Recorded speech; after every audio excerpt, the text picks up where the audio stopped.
Virginia, 2024. A 15-story building, the Pocahontas Building, comes down in dust and rubble. On the construction site, a giant sign declares, "Virginia, history in the making." It sounds harmless, almost inspiring. But why not future in the making? Why history? When you demolish a building, you're not just erasing bricks and mortar. You're erasing memory.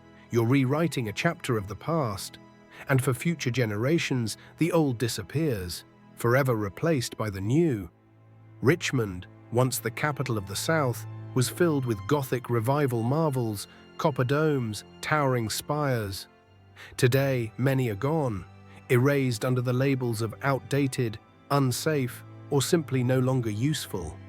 Is this natural progress, or is it something else, an organized reset of memory, buried beneath the story of modernization? Look closer and you may see it. History, not just unfolding, but rewritten piece by piece, building by building. Open the photo albums of the 1800s. What do you see? Wide boulevards, monumental architecture, and streets eerily empty. Historians explain, long exposure photography erased moving people. True, partly, but look again. Dirt piled against windows, half-buried doors, excavation tools scattered like after a dig. Is this construction or excavation? Richmond shows it. St. Petersburg shows it. Paris too. After San Francisco's 1906 quake, the same, streets half-buried. Coincidence? Or traces of a global event some call the mud flood? Today, what we call basements may have been ground floors. Whole cities swallowed, then quietly reintroduced as if nothing had happened. If so, how much of our history was unearthed, not built? Richmond's City Hall, Gothic Revival, a palace of stone and glass. According to the textbooks, built in the late 1800s, by men with horse carts, pulleys, and chisels. But look at the details. Copper domes weighing tons, marble cut with surgical precision, spires climbing skyward. Even today, with cranes, 3D software, and billion-dollar budgets, such feats take years. And yet, the story tells us, it was done in just a few years with primitive tools. Then, the absurd twist. Many of these masterpieces were demolished after only 20 or 30 years. Declared obsolete. Outdated palaces of stone, gone before their time. If the goal was utility, why such grandeur? If they were truly 19th century projects, why can't we rebuild them today with all our technology? Maybe because they were never ours to begin with. Perhaps they belong to another age, adopted, rebranded, and quietly erased. Elijah E. Myers. The name pops up everywhere. Michigan State Capitol, Texas Capitol, courthouses in Mexico, even Brazil. A genius? Perhaps, but look into his biography. Vague, contradictory, almost empty. No clear education, no clear records.